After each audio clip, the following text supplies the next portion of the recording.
నా పేరు రామ్ అలియాసేస్. గొర్రె జైల్లో ఉండడం ఏంది, ఆడికెళ్ళి తప్పించుకోవడం ఏంది, ఇదంతా మీకు వింతగా ఉంది కదా.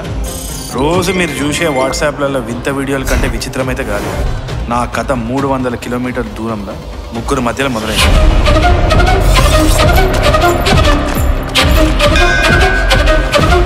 మా గుళ్ళో కళ్ళు తాగి మా దగ్గర జట్కా ఇచ్చింది, తిరిగిచ్చే ప్రసక్తే లేదు.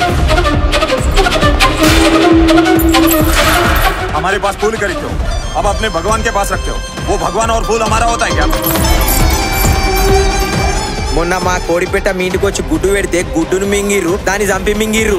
అది కరెక్ట్ అయినప్పుడు ఇది కరెక్ట్ కాదా రఫీక్? బ్రేకింగ్ న్యూస్ చూస్తున్నాము. ఒక గ్రామంలో 2 మతాల మధ్య చిచ్చు పెట్టింది గొర్రె. గొర్రె మీద కేసా? ఎవడా కేసు పెట్టిన గొర్రె? జైల్లో పెట్టిన గొర్రె రాత్రంతా పడుకోలేదు. ఆ గొర్రెని నాకు బలివ్వకపోతే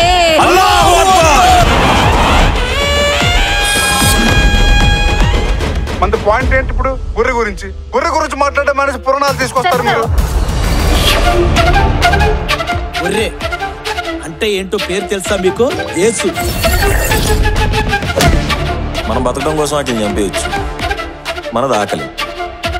మరి అవి బతకడం కోసం మనల్ని చంపేస్తే అది ఆత్మరక్షణే కదా సార్.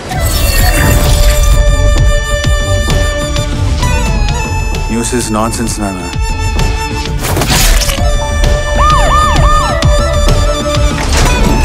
కర్రతో అడగండి సార్, కష్టమేంటో అడగండి, చెప్పేస్తా.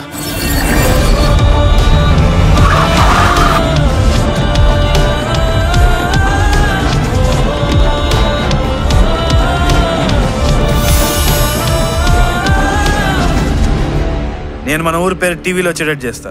అంటే నువ్వు కూడా యాక్సిడెంట్లో పోతావు బావా?